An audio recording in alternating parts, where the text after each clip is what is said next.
and it took a while to get going.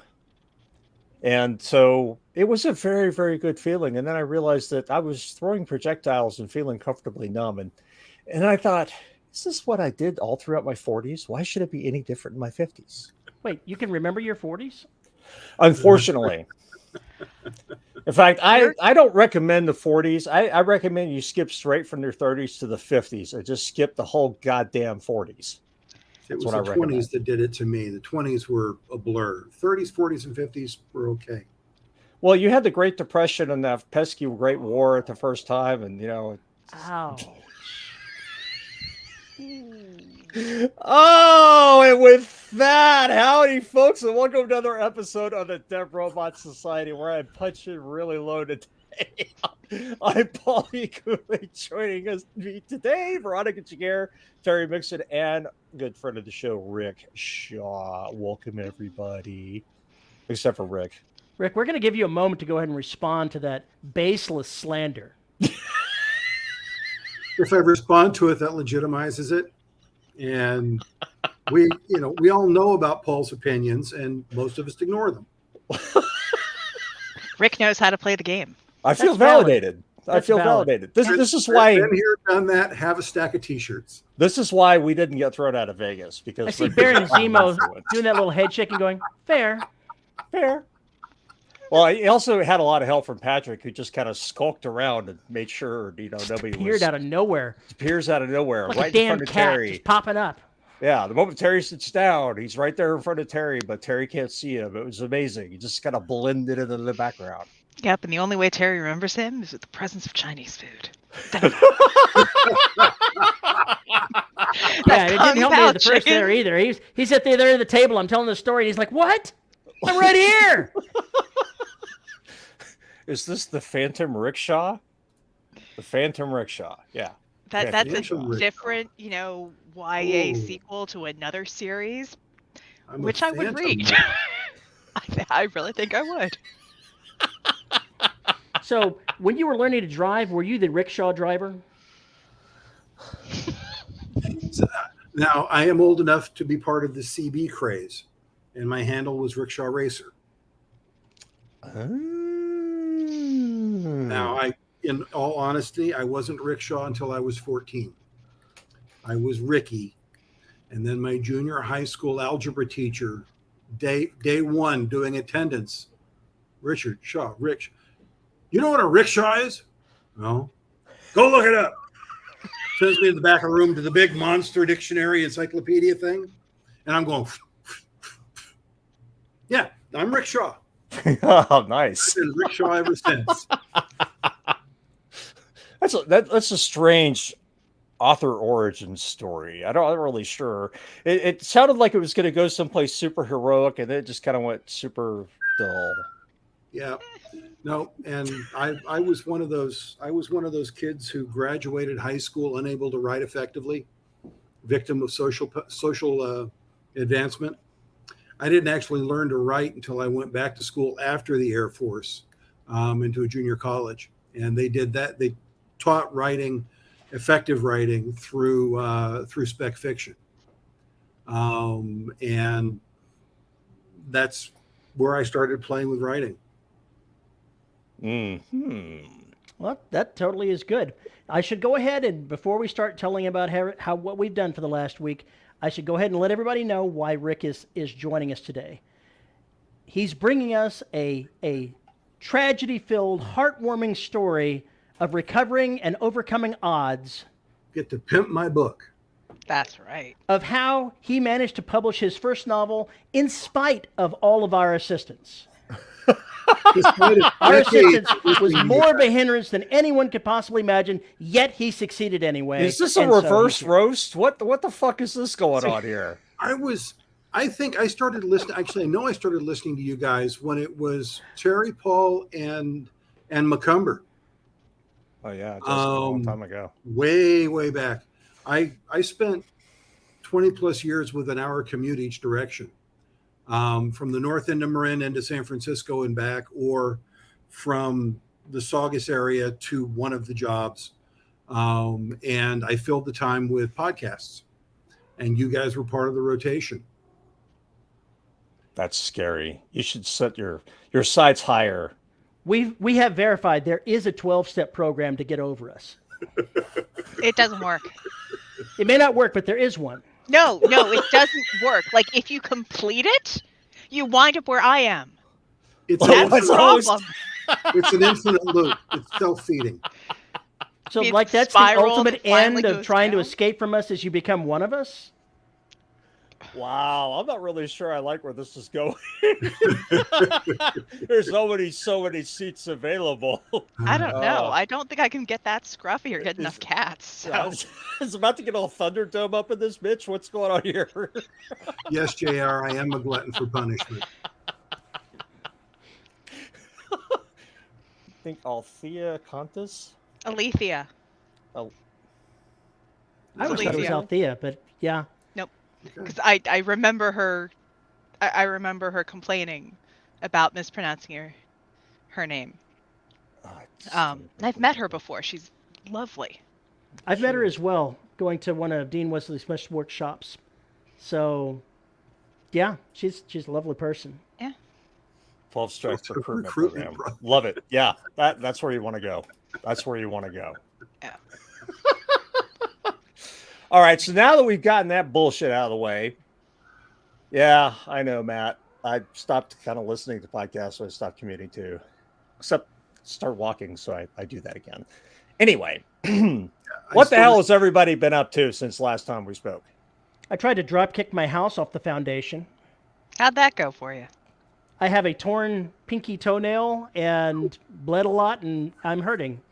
And the house is unimpressed. I don't know. You know, I was I was expecting this to be a superhero origin story of Rick. And then I thought there was going to be a superhero story here, or maybe a supervillain origin story. So far, I have not heard anything entertaining. The house jumped right out and bit his toe. Just not buying it. Not now. If it were an angry bed frame, that I could get behind. That I could get behind. The whole No, house. Come on. door frames are You up. know what your superhero origin story would be? Shadow knocked something over on you. That's your origin story. Would you do that? He's sitting there nodding. No. His origin story is there's a sound somewhere out in the yard late at night or early in the morning, and he gets pulled out there, and then some possessed possum comes out and bites him on the ankle. No. There's a tentacle coming up out of his coffee cup. Right. No. Here. You've got that the wrong direction. It's the tentacle going from my eyebrow into my coffee cup, draining the black. That's how that works. But, fortunately, I got the hedge trimmers out. Every time you show this new monstrosity of buildings and everything else you have, I'm thinking, at some point, they're just going to take over. He's going to have Planet of the Cats going on over there. It's going to be all Thunderdome with felines. They were playing, and Mia was over there walking by them and giving them growly. So she's decided she's in charge. I spent most of last week at a writers' conference in Santa Barbara, and the morning sessions are focused on, Matt calls them fantastic fiction with a PH. Matt Tasty fiction, terrific writer, horror writer, writes scary stuff. One of the young ladies who read a story from the cat's perspective. The two cats are having a dialogue because one views now dead parent as meat, and the other views dead parent as still provider. And they went back and forth for quite a while as to whether it was meat or provider. Terry, I'm afraid you may have that in your future. Once I pass, the cats are welcome to what's left.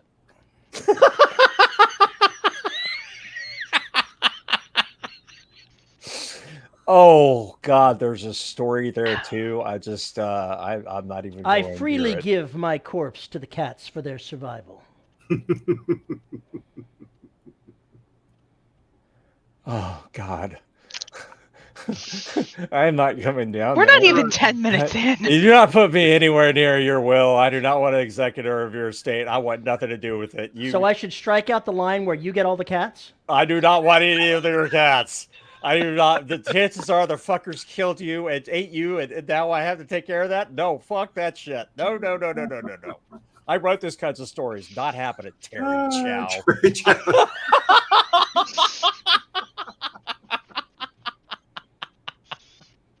Y'all are so wrong.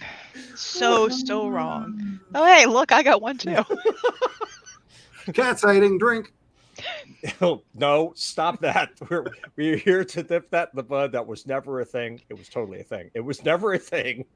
It was a thing. And we're not doing anything about it.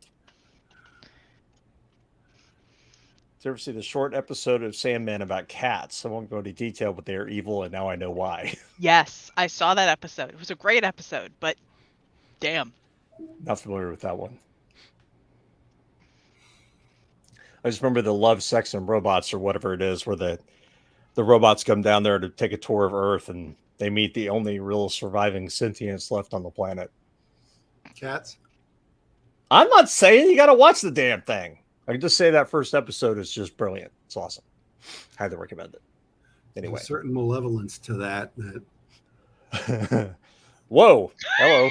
Cat sighting. So I need to get the money together to pay for a nice sign that we can put on Terry's shoulder that says cat crossing. We just get him a shirt. You know, a nice polo says cat crossing. Or just a little wrap for the top of the chair. Apart from Terry trying to beat his house, kick his house and lose in the process, what else has he done? I have published a book last Sunday. It's doing well. Yep, I'm 25% of the way through it.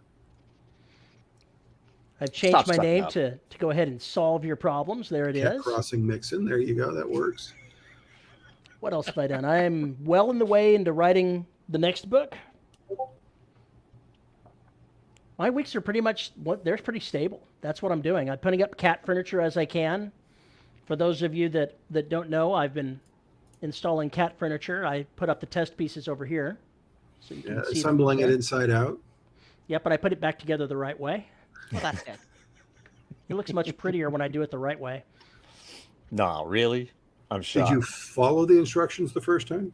The instructions did not actually say which end goes which end because they'd assumed a certain level of intelligence that I apparently lacked.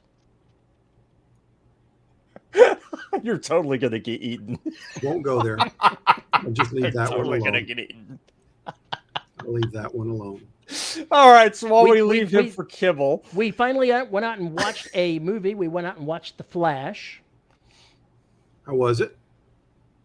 Adequate. I didn't go to see the Flash actor. I wanted to see Michael Keaton as Batman again. I was not disappointed. Mm. You want to get nuts? Let's get nuts. Oh, God. I liked Michael Keaton's Batman. Michael Keaton's Batman was fine. The story after the second. They said that if this movie had been successful, they were thinking about bringing him back as the elder Batman. Maybe for like a Batman Beyond kind of. Maybe him being totally a trainee for somebody else, and they may still do it because he was the shining light of that show. They should totally he really was. And the Supergirl was not bad either. I liked the Supergirl performance. Who played her? I don't remember her name. I'm terrible with actors and actresses' names. But and I have to admit that the acting by the Flash actor was not terrible, but with all the controversies that have plagued them, I was not looking forward to seeing their performance, and it really didn't do that much for me. That's a glowing review. Well, anything else? The movie was a 4-star in spite of my dislike of the actor. So there, take that as you will. Okay. Oh man, there's a lot of smack talk going on here. You get to see Nicolas Cage dressed as Superman. Who wouldn't want to see that? Nick Cage as Superman, really? You don't know, you had never heard that story. He was originally going to be the actor in Superman Lives, a movie that never happened. The casting was done, the script was done. It was all set up. He was supposed to fight some giant spider. And so, in one of the little scenes where they're seeing alternate realities, there's Nicolas Cage as Superman fighting a giant spider. And so, Nicolas Cage got his moment in the cape. Wow. But didn't Nicolas Cage also play an alternate version of Spider-Man? I don't know. Maybe? I'm beginning to think that basically Nicolas Cage just doesn't really exist. He's actually like 50 or 60 different people. They just kind of keep ramming out there who look like him and sound like him, because he really isn't all that difficult to emulate. All you need is a severe problem with MDMA combined with methamphetamine and, the ability to laugh at yourself. And there you go. So don't get me wrong. I like Nick Cage, but still, come on. Although I pointed out what was on. Face Off was on one of the cable channels about a week ago, and the MG was watching it, and I looked at it first. I was like, "You realize Nicolas Cage almost never plays bad guy?" And he was like, "But this, like, no. In the bulk of this movie, he is playing the good guy, and it's the plot point where the switch happens." So, but in every single movie, I was like, "What about Renfield? Is he really a bad guy in that, or is he, just like an antagonist, just counter?" Oh, he's not a bad guy. He just eats people to death. He's not a problem. He's right proper, governor. I still maintain that the history of swear words that he narrates for Netflix, fantastic. Enunciates everything perfectly. Pretty good. Yeah. Also, I should mention that George Clooney makes a brief cameo as Bruce Wayne. My brain hurts. Okay. He said he wasn't going to do it if he had to put on the suit, but he did not object to a brief cameo as Bruce Wayne. As an aside, last night before I went to Dark Knight, I was listening to DJRG's show, Music Therapy, and he played something just to break us all. It was a mashup of a song by Slipknot, I don't remember which one, with B-52's Love Shack. They're in exactly the same time. Okay. So you remove the B-52's lyrics and you've got the Slipknot singer screaming with the Slipknot bass line with this tropical guitar bullshit going on top of it with occasional guitars screaming through. It broke my brain. I seriously had to just basically sit back in my chair and go, "Oh my God, what have you done? The universe will never forgive this abomination. It was a sacrilege of all things metal stands for." I was horrified. Then I started laughing. But anyway, I did not know that kind of existed. So now you know that I existed, and you should go look it up because it is torturous. You really need to go for it. I'm not sure that I would say he was a bad guy in Drive Angry, Matt. I'm pretty sure he was the good guy. This is questionable methodology. Exactly. An anti-hero. That's generally what an anti-hero is, right? Yep. Good guys with questionable methodology. I just love him in Willy's Wonderland because he doesn't say in a single word the entire time. Ghost Rider. Nope. National Treasure. I take that back. If I'm gonna pick like my favorite Nick Cage movie, it's Gone in 60 Seconds. I love a good car heist movie. Love it. And Moonstruck, his early career with Cher, they played off of each other really well. I've never seen it. You've never seen it? You should indulge yourself a little. I think you'll enjoy it. There's a list of movies from. Next, you're going to tell me you've never seen Prizzi's Honor. Oh my God! What the hell is wrong with you? You're talking to the person who binge watched The Muppets Mayhem in like 2 nights. So again, what the hell is wrong with you? And I may have binge read a series. Yeah, a full hockey romance series in like 3 days. So I'm the worst kind of reader for like people who release books because it will take you like months or even years to write it, and I'm finished with it like an hour and a half. It's like Scott Sigler told me that he hated me at a panel in Dragon Con because I had finished which one? I'd finished The Champion, I think, on the way to Dragon Con. I'd finished in the car, and he asked, I was like, hey, who started this? Who's already finished it? I'm the only person with my hand up. Looks straight at me. I hate you. I'm like, sorry, but it was He good. wants to know that there's suspense, that you're enjoying the story. Instead, it's like, yeah. You should have said, I skipped ahead to It's the all ending. right. You know, you throw the napkin on the table, whether the whole thing's just completely polished off. It's like, And I went I back worked and so listened hard. to the podcast. I know. And you're a lovely person, and you were a big fan of that and everything else, and I understand that. But I also get it from his perspective. Yeah, It's just so like, you did what? I fucking worked 6 months on a 1,000-page book, and you finished it in on like one night. What the fuck? Can't help it. I consume in the time it takes most people to read sentences. I consume paragraphs. It is wonderful for narration. It is crap for books because I will buy a book and be done with it in a day. It is very rare. Serious question. How's your retention with that? It's actually pretty good. Yeah. If I'm focused on it, it's pretty good.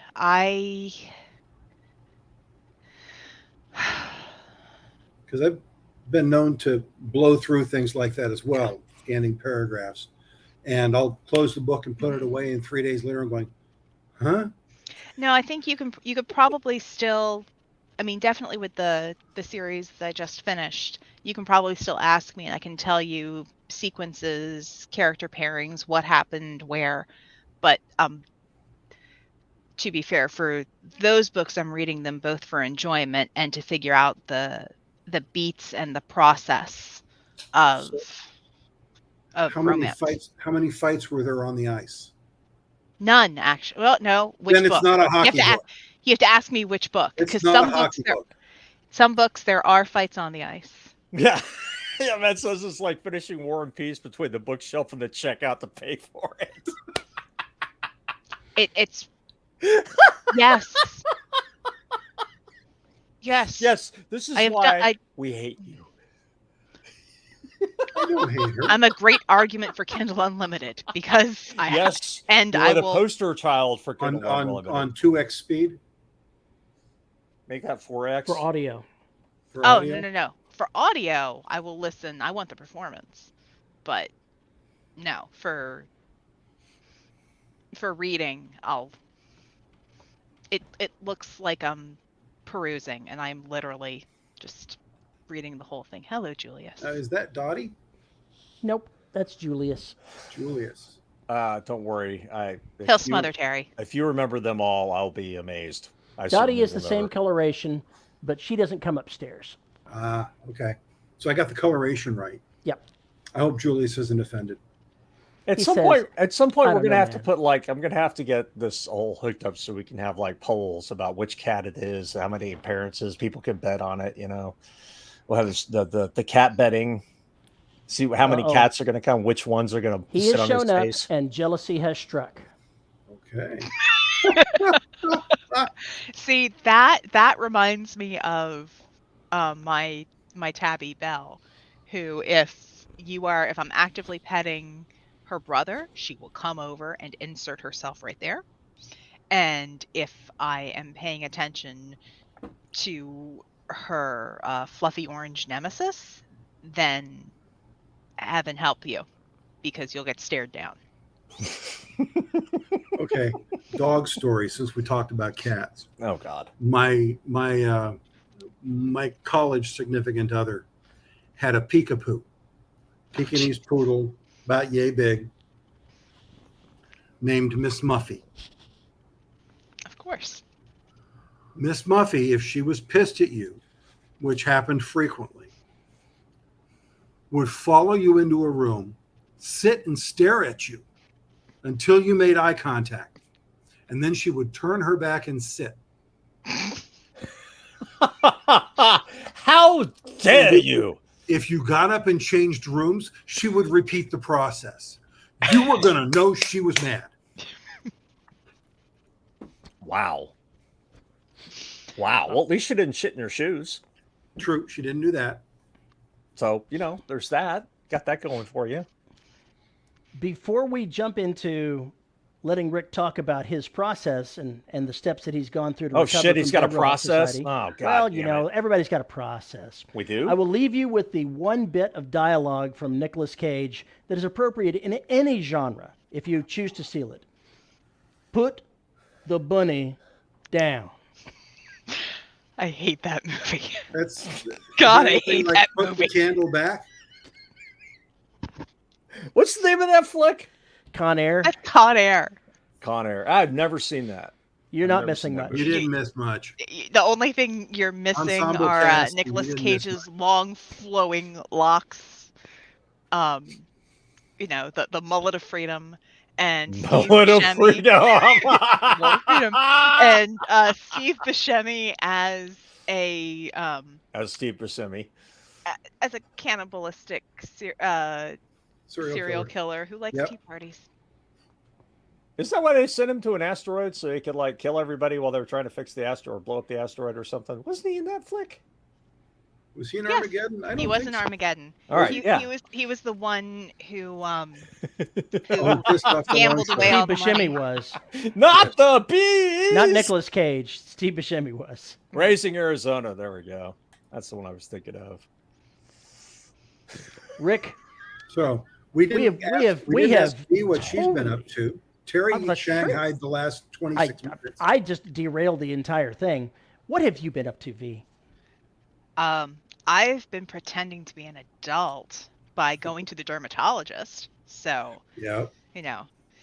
if you haven't gone to get your skin checked, this is your friendly reminder to go get checked for skin cancer.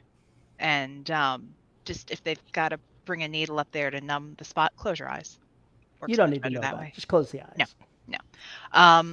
What else? Been recording. I've got more bits and pieces to record for different projects and auditions, and the biggest thing is I have been preparing to take a bunch of kids to a bowling tournament next month.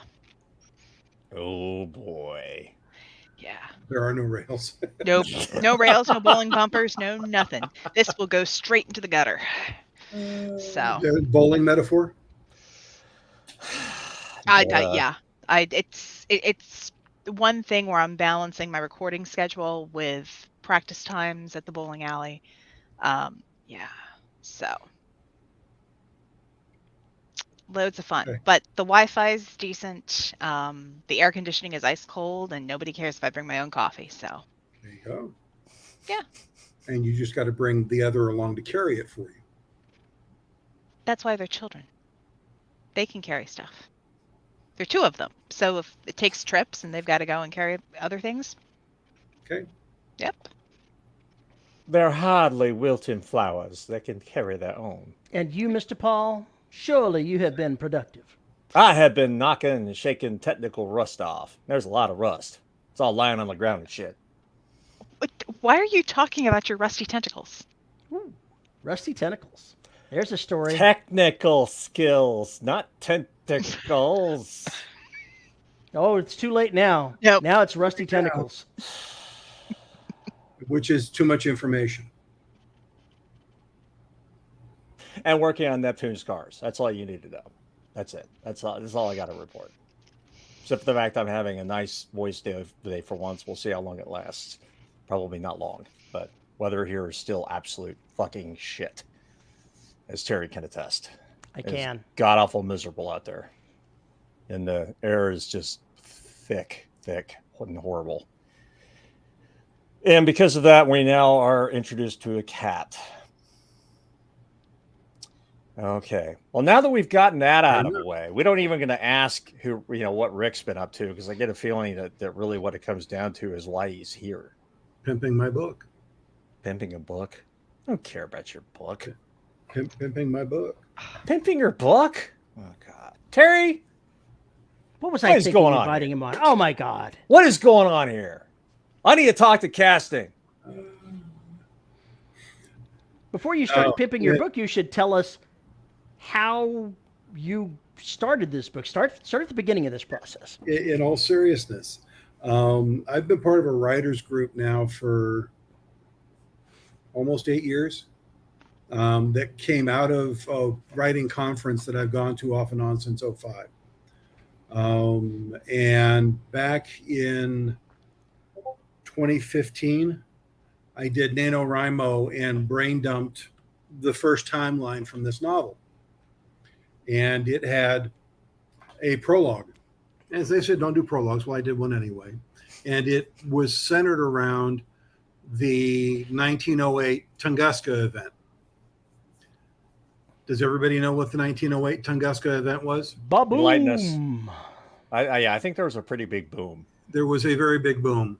The current science around it is that a comet or a meteorite or some other body skipped off the Earth's atmosphere and created a concussion wave that flattened tens of thousands of acres in the middle of nowhere, Siberia.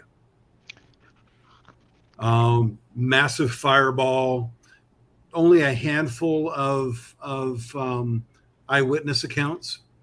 And I use that as the jumping off point to an alien crash landing instead. You are not the first. I'm not the first, you're right. I read that prologue to my writers group. And to a person, they all went, we're going to see more of these characters, right? Because earlier we've been talking about the timeline and the story I was writing, and nothing to do with this. These were throwaway characters. And I went, no. This is just to get the story started. And they went, no, Rick, we're going to see more of these characters, right? And I went, okay. These are the characters you're looking for. Those other ones you got in mind, fuck them. These are the characters you're looking for. It's like a DM's worst nightmare. You got the campaign all together. Yes, but what about these people over here? They're not important. Yes, they are. We would have played. I want to go look in that closet over there. Yeah. So I thought about it for a while, and then NaNoWriMo for 2016 was those characters in that timeline. And then I stuck it all in a drawer for a while because I went and worked on other things. My writers group pushed me to start playing with shorts, and I started playing with short stories. I ultimately had 2 published in JR's anthologies. And then I had a 3rd published last year in the Santa Barbara Literary Journal in September. And once I got back to that, I picked Tunguska back up and I dusted it off and started futzing with it again. And it just kind of all flowed together. And I had a lot of fun with it flowing together. And I decided I was done with it and I was going to throw it out into the world. I'm fortunate that I don't really ever expect my writing to be a major contributor to me paying the bills. Making a little nice money would be nice. It wouldn't hurt my feelings. I like the energy that comes out of the 20K folks, 20 books to 50K. I'm going back in November again. I'm a glutton. Hopefully I don't come back with COVID again. But being able to package it up, throw it out there, and just see what kind of reaction I got from it was a little liberating. And then with the writers conference this past week, I got good feedback from some folks who've been beta readers, and the stack that I took to the consignment office sold out, which I thought was a good sign. Yeah, no kidding. And on, what was it? Tuesday or Wednesday, I was bantering with Terry online, and I asked if y'all would do a guest spot. And he said, how's Saturday? And I went, sure. It's like he owes you money or something, It's just really. like I'm sitting there Checks thinking, in the mail. What's going on? He's having you on so you don't send down your people to break his legs first. Checks in the mail, pulls out in the yard. I've got to have somebody to send a leaf blower guy over to Paul's house every once in a while. No, What does the you pole really in the don't. yard and the leaf blower have to do with each other? I'm There's getting nothing to some do with the really leaf bad blower, but the imagery. check and the pole. Czechoslovakia, Poland. She's not Oh, following I'm this logic thinking another line. pole. Sorry. Well, anybody when they think about Paul and they think about poles, that's where their mind inevitably goes first, is that kind of pole. We throw him out in the yard. Did we actually have any useful advice for you over all these 20+ thousand years of listening to our dumbasses? In all seriousness, I've really enjoyed listening to the running dialogue between you being involved with the small press and the Kindle universe that Terry's been in. That coupled with a handful of other podcasts I've listened to. I listen to Writing Excuses religiously. Absolutely love that group of folks and their cycle on craft. I've followed a few others. I really enjoyed the love-hate relationship for a while you had, Paul, with Severed. What do you mean? What do you mean had? Still have ongoing love-hate relationship. No comment. And it's one of the interesting things to come out of all of this was, I know a handful of folks now who've gone on and done the indie pub path into the Kindle universe, and to a person, they've all done the create my own imprint, so it's not Rick's published book, it's from a press of some sort. Mm-hmm. So you create that level of perceived separation. I already had an LLC from my technology consulting cycles, so it was easy enough for me to throw up another DBA. My LLC is Flattened Flamingo LLC. That's right. I remember this now. Flattened Flamingo? You don't remember Flattened Flamingo cards? LLC. I have business cards. Hold on. Well, here's 2F Books. Yeah, there we go. Yeah. And I have 2F Tech for my consulting side. And the Flattened Flamingo comes from a running family joke. The very first writers conference event I went to back in early 2005, I won the worst first sentence contest. Oh, that's right. Yes, you told us about this in Vegas. And ever since the flattened lawn flamingo has been an inside family joke. So when I started going down this path and was discussing with Lori, what do we call this thing? And I said, flattened flamingo. And she said, and it is what it is. So it's 2F Tech.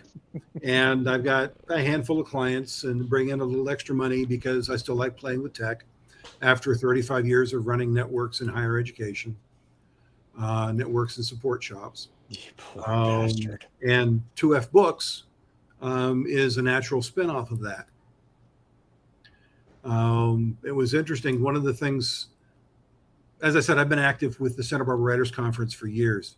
And the director of it and I had a running conversation because when she put out the initial set of tracks for this year's conference, there was nothing in it about the indie world or hybrid world. And that started a dialogue with us. And this is the first time they've had the conference in 4 years. It existed in 19, and then COVID happened just before 20 was supposed to happen. And we had nothing until this year. So there was some backup content that never got in. A couple of them were hybrid publishers. So they covered that portion of the indie world. And Grace asked me if I would be willing, based upon my knowledge of the indie world, to provide a Q&A to folks who are interested. So I had a little sign that said indie publishing consultant. And I did. I have it here. Where is it? Where it's in the truck. Sorry. I'll send pictorial evidence, I promise. And I did 16, 17 sessions, half an hour each. Wow. With folks who had questions about how this works, what this is, how do I do this, that kind of thing. And it was a lot of fun. And 5 or 6 of them asked me, so how did you get in with your publisher? Because I was wearing. And they said, well, I said, well, this is my imprint. It's my personal imprint. I created it. And they said, well, would you entertain publishing other folks? I've been asked that several times. And I've had several folks suggest to me that I need to start a small press. And I look at them and go, I just retired. I want to start a full-time business.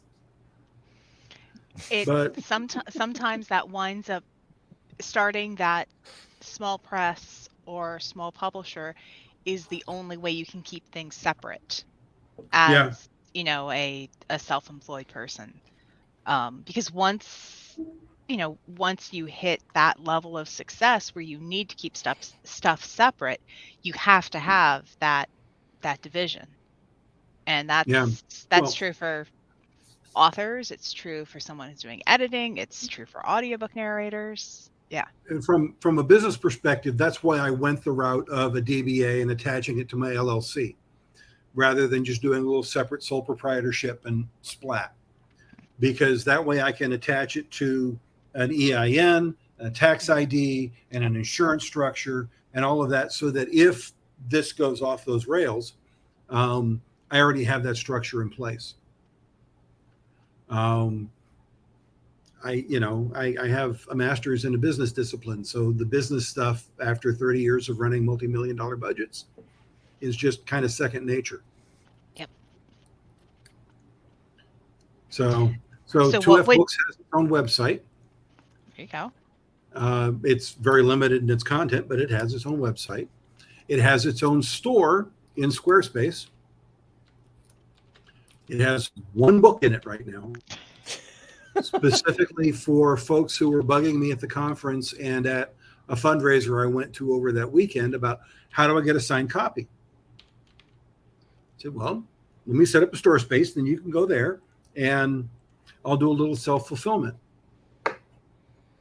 So can I borrow a few thousand? No, JR, I know about, no, JR, you're not doing science, even with my money.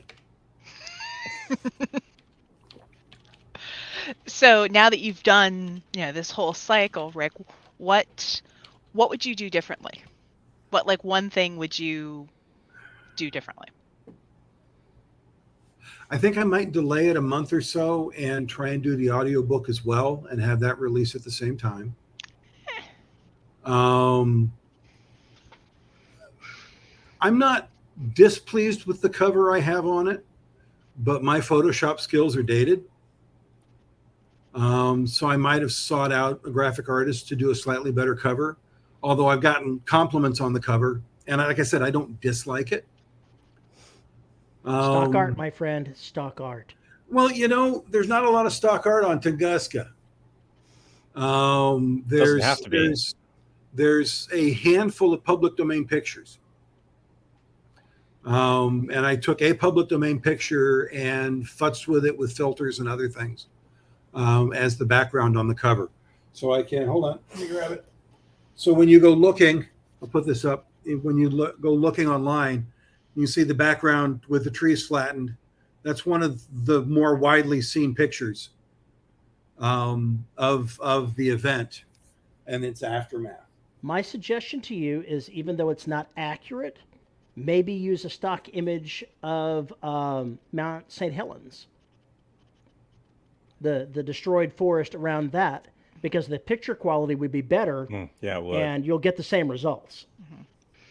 Nobody's going to go, I recognize that tree. That's in Washington State, that tree is. They don't have that kind of pine tree in Siberia. This is faked. Call the conspiracy nuts. Yeah. And I would caution, we've heard my talk on AI voices plenty of times, so I won't return to that, but I would also caution against using AI to generate your art, because most of those AI engines are stripping other people's fan art. Yeah, no. And it's not, I think, especially as indie creators, it's kind of hypocritical. That's my take. No, I agree. I'm very passionate about that, but I think it's a little. I've played with some of the AI engines. I'm of the opinion that it's a tool like anything else, And as that tool matures, it may become more useful to a lot of folks. Mm-hmm. I'm hoping the government will catch up in some form of regulation and impacting copyright and other things. But they haven't quite caught up with the internet yet. So who knows? What's Matt saying? Ooh, story in Tunguska point of view. Single tree that got hit. Oh. Douglas Adams did that in Hitchhiker's Guide to the Galaxy. The bowl of petunias that spawned out of nowhere. No, this is sperm whale that spawned out of nowhere and then basically, fell to Earth. There was a whole conversation about it, about its thoughts of existence before it slammed into the Earth. It was a long time since I've read that. I may have to go dig that up again. There are portions of that that will. You sure it's in Hitchhikers? Yeah, it's in Hitchhikers. Mm-hmm. Okay. It's when they use the infinite improbability drive the first time to thwart the missiles that are coming at them. Is when three things happen: the sperm whale, the the sperm whale, somebody bumping their elbow, and the bowl of petunias. Whereas the whale had a big long discourse, the bowl of petunias only said, "Oh no, not again." And then we found out what that meant in the third book. Yeah. There are parts of that series that just are burned into my memory. my wife is a devotee. She's read them all several times. Yeah, so I'm on it. I'm sorry, that's stuck in my brain for a second. I just had to go there. So that's those are the things that come to mind, V, in what I might do next or would have done differently. I was bantering with Terry about my next project, and he completely derailed it for me. Thank you, Terry. No. When I do science in science fiction, I try to do hard science. Mm-hmm. And I had spent a fair bit of time dealing with math and figuring something out for a time travel paradox, and laid the whole thing out for him. And Terry went, "You forgot something." And I went, "Enlighten me." And he said, "Well, in addition to the planets in rotation and you doing that, the sun moves, the galaxy moves, the universe. So your calculations are off by probably an order of magnitude." A couple of orders of magnitude. And my mind went, "Oh." And I said, "My work here is done." He did. That's a quote. Mm-hmm. That's standard mix and MO. This is why I try and stay away from math, or I start it and then totally fuzz it out for reasons. It's like, why is this? We don't know. We've stopped using the word impossible because there's so many times you can have that word broken in a day. Yeah. What Rick was talking about was he was saying that he had talked with a friend of his and worked out how fast the Earth was moving around the sun, and saying, if you're time traveling, you've got to account for the Earth moving around the sun, and we've got all these numbers to do. And I said, what about the sun orbiting the center of the galaxy? Yes. What about the galaxy orbiting the super galaxy? What about the expansion of the universe? And he's like, keep it simple, stupid. Ballpark it. And ballpark it in simple. Just wave those hands. Just wave the hands a lot. I may go back and revisit it, but we've got a pup sighting. There's an eldritch god who beams down the time coordinates. So did you ever talk to your friend about the how he missed out on that one? It's summer break. He won't be back till August. So because he teaches astronomy and physics at the community college I used to work at. Well, I wouldn't worry too much about not releasing the audio and the print book at the same time, because at the end of the day, you're promoting a title and people are going to choose to consume it as they will. So once the audio comes out, you're saying, hey, guess what? It's available in this format, because some people are going to get both formats because they like you. Okay. Matt says, have you seen the paradoxes around double loop time travel? With the events both exist and don't exist. So one loop you killed your grandfather, one loop you don't, and each loop links to the other. It can be made to work. Harry Harrison wrote a book called The Technicolor Time Machine, where a movie company subsidizes the development of the time machine so that they can go back into the past to film the Vikings discovering America. Well, it turns out that the Vikings didn't discover America except for the fact that they were paying the Vikings to go discover America. So yes. there was and that is in the 4th book of the Hitchhiker's Guide to the Galaxy. But one of the things that happens in there is they were going to do this movie, and the guy that's doing it, he shows up when he's supposed to turn in the movie. He's got nothing. Things have gone totally batshit. He can't do it anymore. And suddenly he shows up pushing a cart of movie tins, going, got it covered. Here, take this piece of paper. It explains everything. And it's got a line on it for the timeline where he says, this is the time I went back in time, did the movie preparation, whatnot, came back and delivered it here for you. And then he goes into the thing, and the guy goes back in time to finish making the movie. And then in the book, he arrives and he hands the piece of paper to the other guy. And then he's sitting there going, who drew that? Who drew that piece of paper? Where did it come from? Well, you've seen The Arrival, right? Yes. Where she starts thinking out of time, and then other people around her are forced to think like her. And so they're telling her things she has to know or do before she does and says them in another timeline. Mm-hmm. And it's such a freaky way of doing it, and it works really well. But it is one of those situations where your brain just kind of goes, "How is this even possible?" But it is a really, really cool thing that they play with in that movie about the power of language and how language reflects how we think. I really dislike nonlinear storytelling. Yes, but there was a point in this case to it. Season 2 of Witcher thing drove me nuts. Season 1 and season 2, and it took me about 3/4 of the way through to realize they were at different times. Well, because they don't age. There's no visual clue that says this scene is years before or years after. He's dead. Why is he here? And it's not a necromancer, I promise. A few moments later. I want to see the Witcher walk up to the camera, give him that look, and go, "Put the bunny down." I don't think you can convince Henry Cavill to do that. No, I don't. Terry, when's the last time you paid for a book cover? Very recently, as a matter of fact. A month and a half, 2 months ago ish. Yeah, you did that for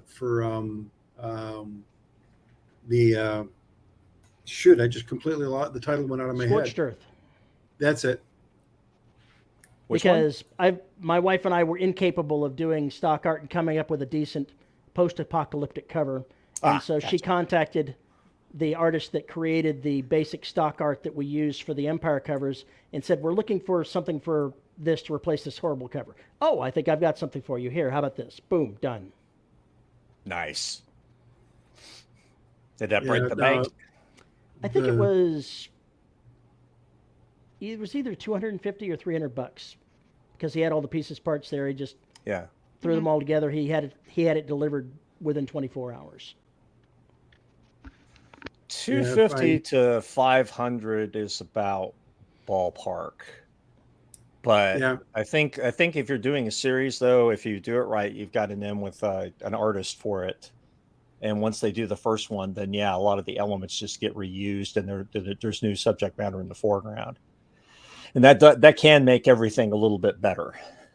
It's easier to do 5 covers with some of the same elements than it is to come up with 5 separate ideas for covers, from scratch all the way around. So I think, me personally, because I don't do the stock art thing, I'm horrible at putting things together like that. So I hire people. I'm much happier to work with people on a continuous basis rather than going for the cheapest thing I can get, because I want to have that working relationship, because I think better work comes out of it. Well, and I originally approached Pondy about doing a cover for it because Pondy did all of the logo work for me for my LLC and my DVAs and various stuff, and did a phenomenal job. I was just blown away with the first set of proofs he sent me. What he did had never crossed my mind, and I thought it was phenomenal. But he just didn't have time for me. Mhm. But I would love to have Ponte do my covers. I think the guy's tremendously talented. One of the things that I did, since the Empire stuff and the Imperial Marine stuff is all spaceship ass, Yeah. I went ahead. I used the same major spaceship in both series, and my wife had gotten that from a piece of stock art that the artist had done, and he'd only done one image that had that spaceship in it. But she contacted him and said, "Do you have this spaceship with any other different angles?" And he says, "I've got it in 3D. I can shoot you an angle from any angle." So we bought and paid for individual angles of that starship facing a whole bunch of different ways. Spent more than $1,000 to go ahead and get all of the ones that we wanted. And Well, now we've got the freedom to use that image commercially exclusively because he wasn't planning on using it before. He says, "It's yours, exclusive image on the spaceship. Go for it." Nice. Yeah, that's the kind of relationship you want to have, especially for a long series. You don't want to buy it ad hoc, a la carte. It's going to be a hell of a lot cheaper. I picked up enough images with the idea that I could probably use one of those programs to do a 3D model of it because I've got all the angles on it. Or you could just bought the damn model from him. That might have cost us significantly more. And we have no experience working with that. No, that's where you hire somebody to do what they need to do with it. You need to make the investment. I would totally print that up and have that on my bookshelf for the cats to knock over. Priorities. Yeah, no, I running around in the back of my head for the last week or so with the conference is this whole question about, starting a small press and trying to wrangle a small collection of cover artists and a small collection of editors. Because if I go down that path, I can do both those jobs, but I would never hire me to do both those jobs. There's a big difference. There's a big difference. There's a big difference between me doing my own cover and me doing a cover for somebody else and trying to represent their work. Right. That's just, I wouldn't do that to somebody. I would want somebody with much deeper skill sets than I have. That said, I'm taking a class in the fall to get my skills in Photoshop and digital stuff back up to speed. Because I'd like to be able to at least do my own covers and have them look really professional. So yeah, I'm thinking about Red Adept editing. Yeah, I've got. I made that note earlier when Terry started talking to him. They've been good to me so far. JR asked what the Last Hunter covers costed me. The answer is not 1 red cent because the publisher is doing the covers. And if you're asking how much they are paying, you'll have to ask them because that's not my secret to share. And not my business. He also says, did he send me the STL file? No, he did not. And I didn't ask for it either because I would imagine that would have cost me significantly more than buying the individual images. And really, I wasn't intending to sell anything three-dimensional with it. It's just something that I could probably work up with the number of images that I have. Oh God, with the YouTube channel and everything else that I do with audiobooks, especially for Derelict Saga and Ancient Trap and Station 3, if I had any skills at all, there are so many stock models out there and textures and shit that you could put together enormously cool shit if you had the time. Okay, Paul, it's good that you said that because you may not know, but I've been cheating on this podcast. I'm sorry to break this to you, just out of the blue in front of everybody. Airing our dirty laundry, but I've been cheating on you.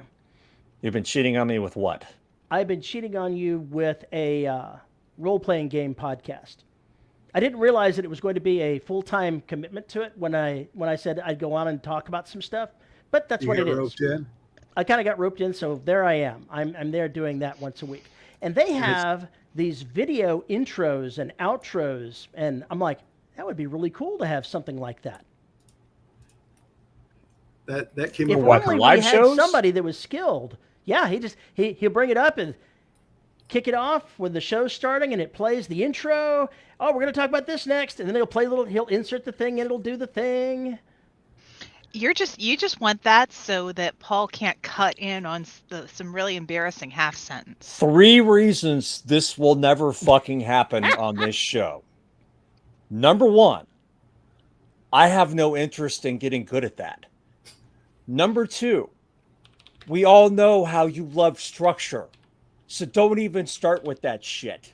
And number 3, our audience expects us garage level experience. If we glitch this thing up, it would attract the wrong kind of crowd. It would send the wrong message. But really, the biggest reason we can't do that is because of you, sir.